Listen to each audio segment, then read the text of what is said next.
Greetings and bienvenue, Midnight Crew. Thank you for returning to this broadcast. And welcome to new viewers joining us for the first time. If you like a video, then feel free to subscribe. It was the last summer that we all had together. We are being me and my small group of friends from high school. There was me, my boyfriend, and 4 of our mutual friends.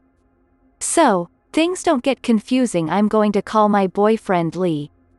My 4 friends can be Ally, Harris, Landon, and Kathy. It was originally me and my boyfriend's plan, just the 2 of us going up to his parents' summer house in a nice rural area. Our friends got wind of it, and we decided to let them in on the fun so we could all do one more fun thing together before we all went to different universities. The summer home was really pretty, very rustic. It had big, open windows lining all the walls, so during the day turning on lights wasn't necessary. There were no electronics, but entertainment wasn't an issue because there was a lake not far from the place and we had each other. We made sure everyone had a few days free from work and whatnot, and we took off, packing up our big comfy pillows and blankets, stuff for s'mores, hot dogs, and a hatchet for firewood. We took Harris's rig up, a clunker of a van, because it had the most room. It had rained the day before and the dirt driveway leading to the summer home was all muddy and shit, so we decided to just leave the car and carry our stuff up to the house. Once we got inside, we pretty much just dumped all our stuff on the floor of the living room. We wanted to get down to the lake while the water was still warm. The sun was going to set soon, and we wanted as much time in the lake as possible. There wasn't a lot of people there, just 2 old guys with their kids fishing out in a boat. Everyone was in the water at one point except for Harris and Landon, who were just chilling on the dock.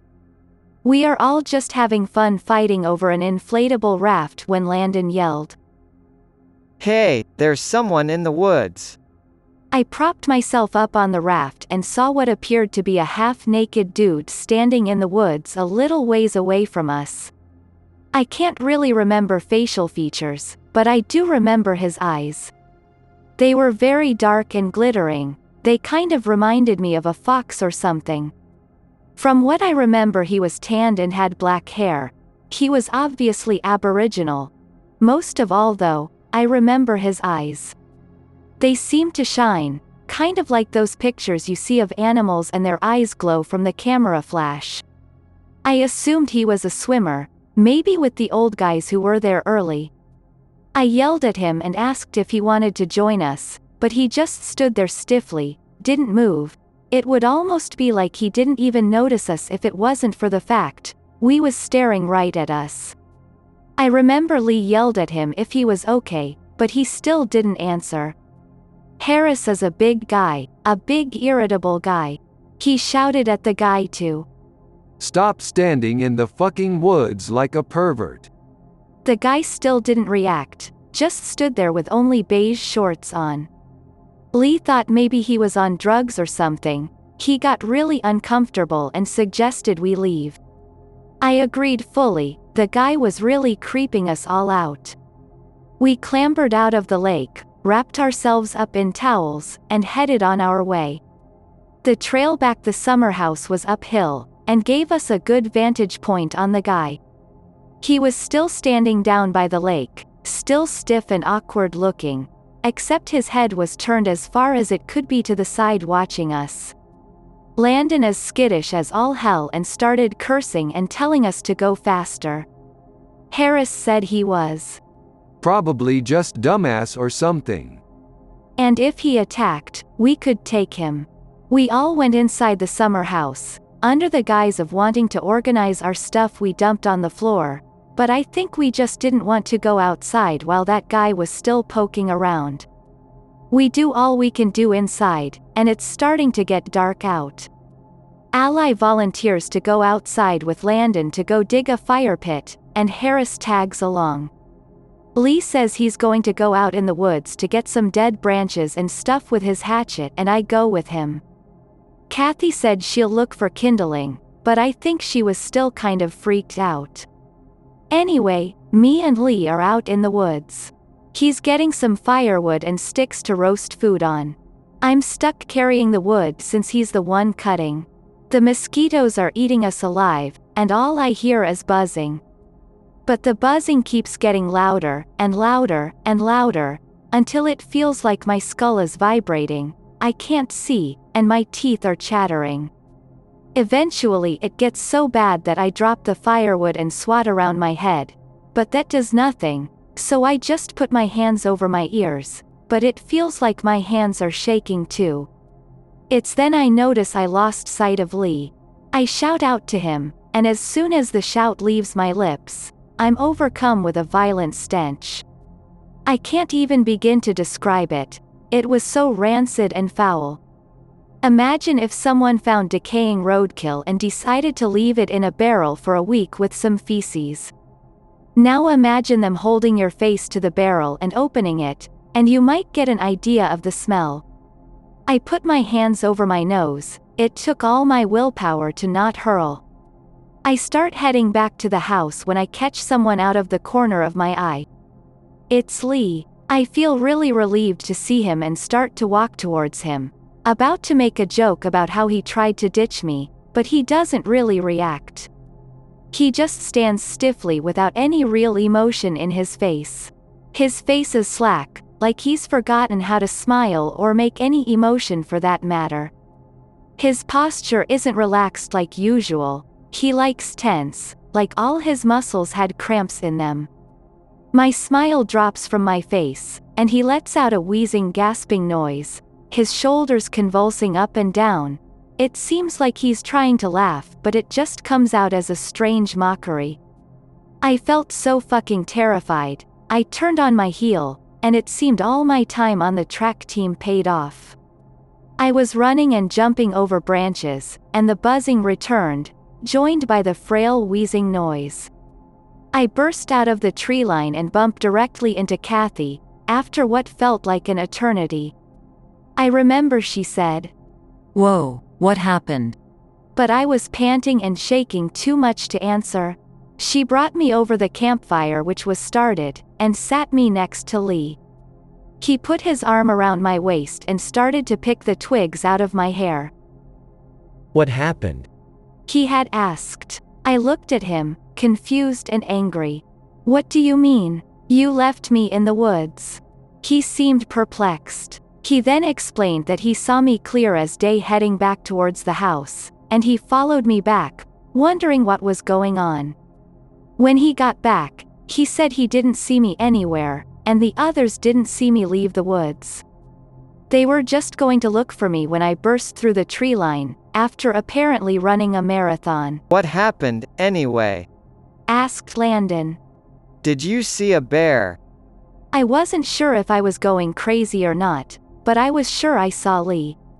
Now that I was back to relative safety, I was beginning to doubt myself.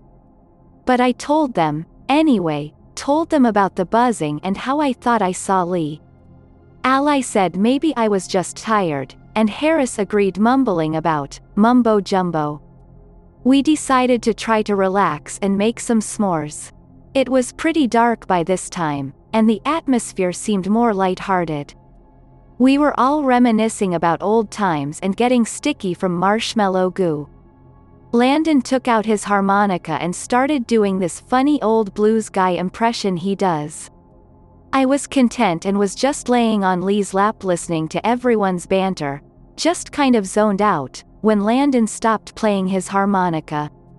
Everyone looked at him expectantly. No matter how tired everyone was, we could depend on Landon to be goofy.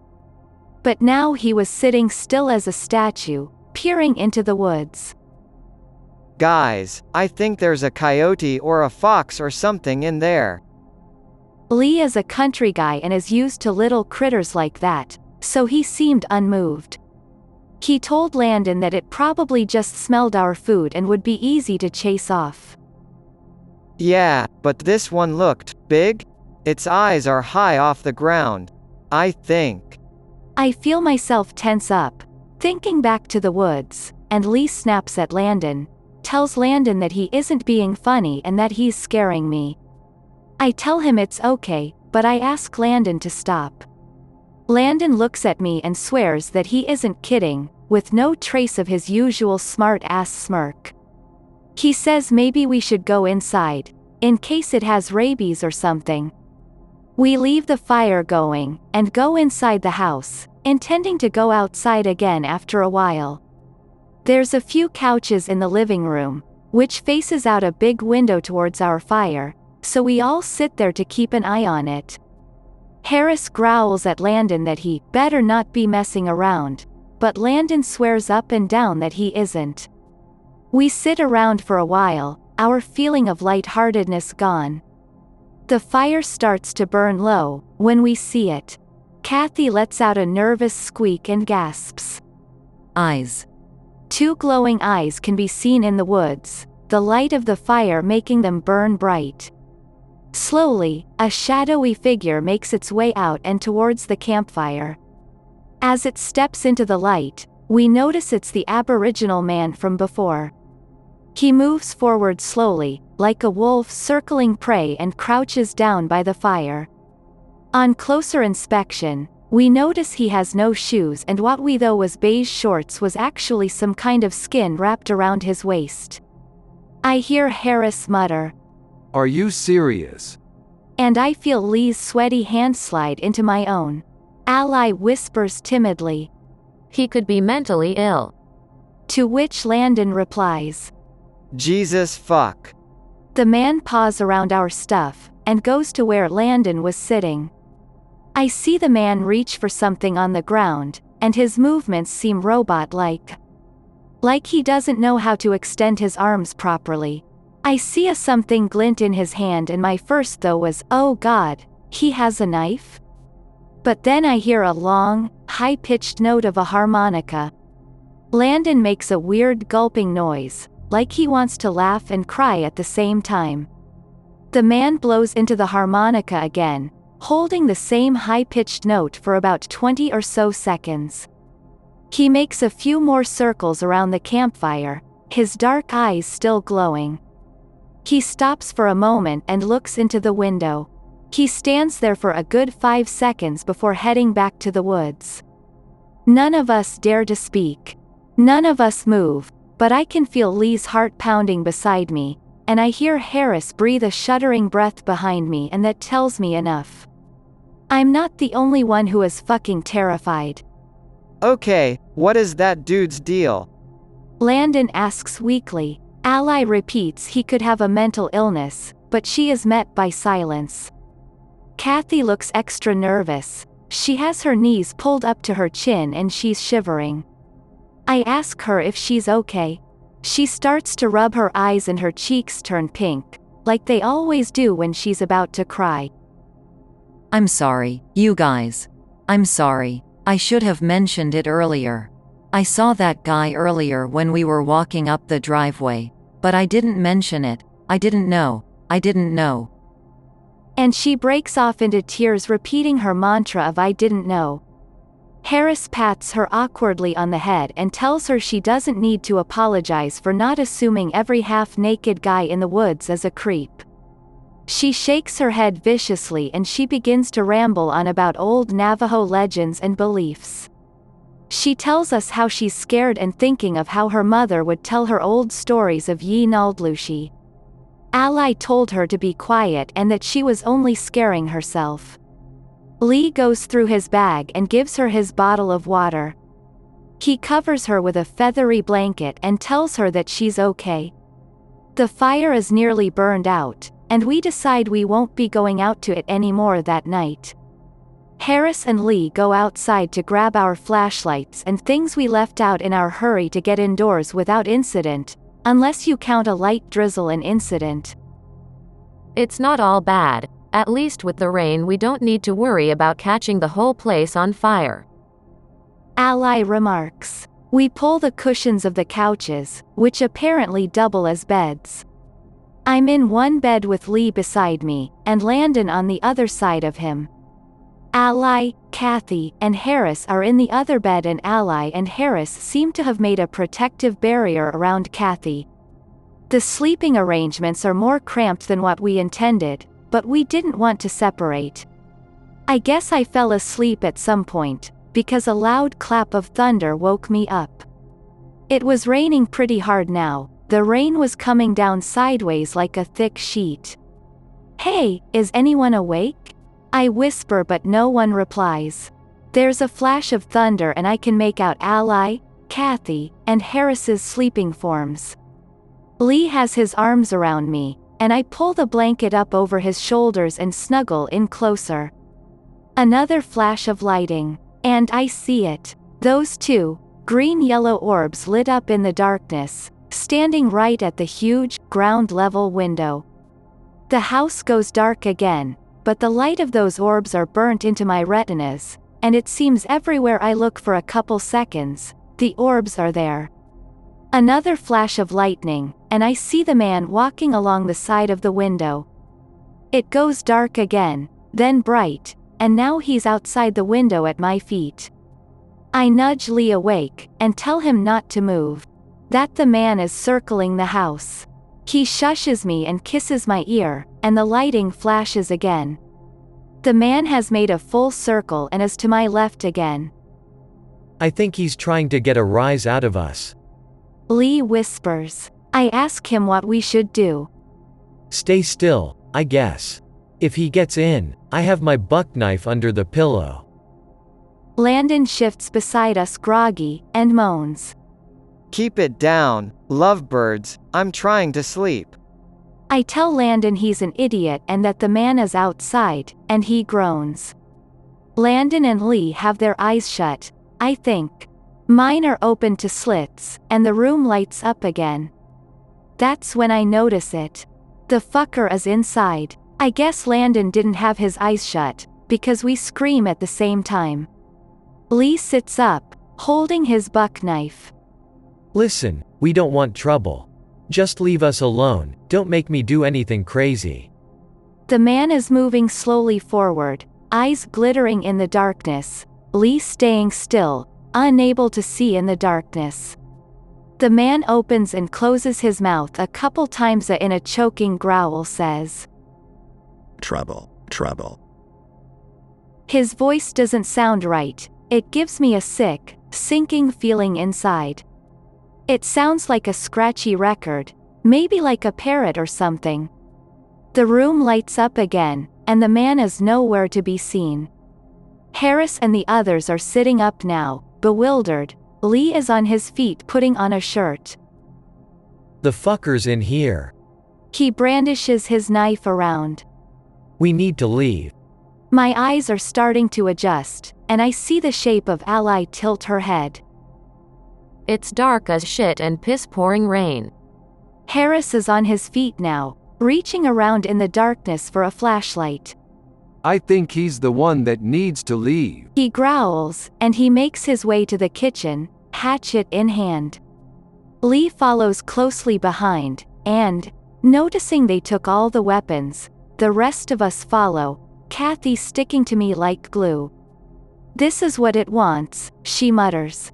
It's a game. We check the house, upstairs, every room, every closet, and we don't find anything. We all return to the living room after that, trying to decide what to do. It's going to be morning soon. Harris says. We'll leave as soon as the sun comes out. I didn't want to stay there any longer, but blundering down the long, muddy driveway in the darkness was not an attractive option either. We all settled back in. I think we all got scattered sleep except for Lee, who sat up the whole night, keeping watch. Every time I drifted off, I found myself jolting awake again. Eventually, the sun rose, and the outside was bright and pink. We hurriedly shoved our crap in our bags. My bladder felt like it was going to burst, and when everyone went outside, I asked Kathy to come to the side of the house with me to pee, because I was not going back in the house. She still looked traumatized, her dark skin looking pale, and she hugged her own shoulders. I squatted down to pee by the house, and told her not to look. She didn't reply, but I didn't expect her to. I finished and stood back up, and I told her to come. She stood still, her arms crossed, looking at the ground. "Come on," I urged. I started towards the others, peering around the corner. Kathy was with the others, sitting on the stairs. I felt a sinking feeling in my stomach, and turned around to see the Kathy doppelganger, her arms wrapped around her shuddering shoulders. She lifted her upper lip in a weird sort of smile and sighed heavily, mouth opening and closing. Her breath hit me, and I smelt the repugnant scent from before. I choked, and she backed slowly towards the tree line, staring into my eyes, not blinking. She choked out the words, "Come on," in that strange, animal voice. During the voice changed into something that sounded like a fox, and she vanished into the underbrush.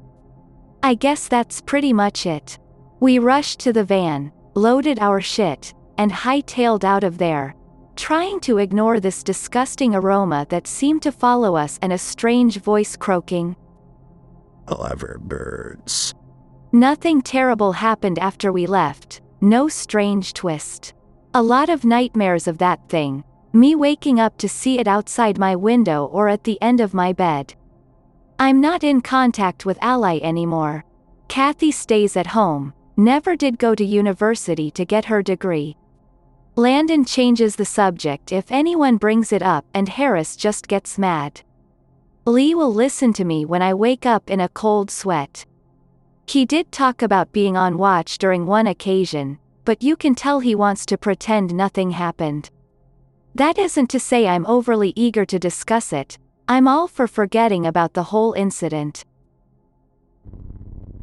I hope that you enjoyed tonight's broadcast.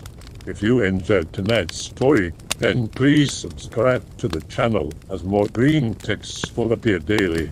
A new broadcast will appear when the clock strikes midnight Central Time.